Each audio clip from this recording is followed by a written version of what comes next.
Hello, Kevin. Today I'm going to teach you how to make a smoothie. I'll show you how I make my smoothies, but keep in mind you can put pretty much anything you want in a smoothie. Here's my general list.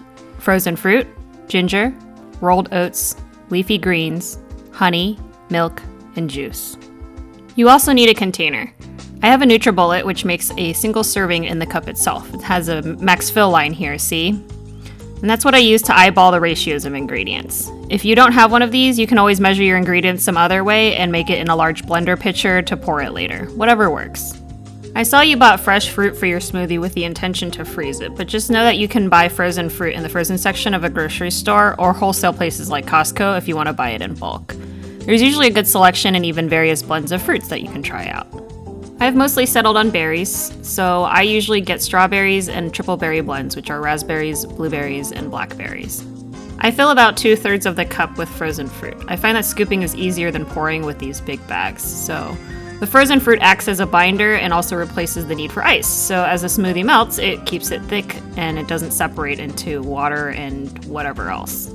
I also add a chunk of ginger. To prepare the ginger, you can use the edge of a spoon to scrape the skin off and then cut a chunk. You can also peel and cut it ahead of time and keep it in a freezer bag like this so it's ready whenever you need it. I get a box of leafy greens from the salad section to trick my body into eating vegetables.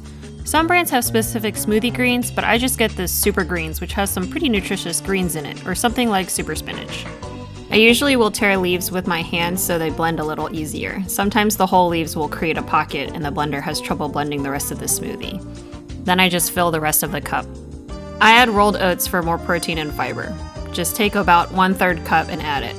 You can add your powder supplement here instead if you want. Once you've added the dry stuff, you need a liquid filler, so use something that you would just drink as a beverage. I usually add a mix of milk and juice. For milk, get anything that you might drink as a beverage.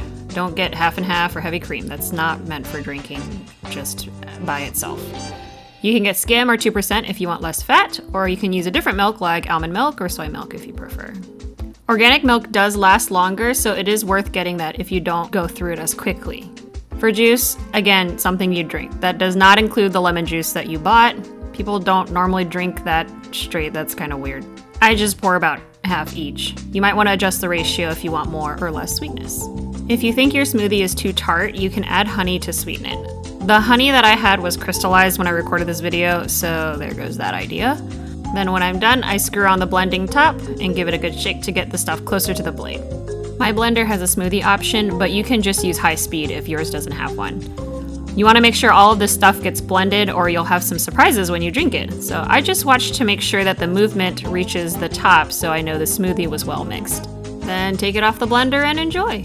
This smoothie is pretty thick though, so you might just want to pour it into a cup to drink or use a really wide bore straw. Hopefully this was a thorough enough tutorial, and if you have any questions, you can always let me know.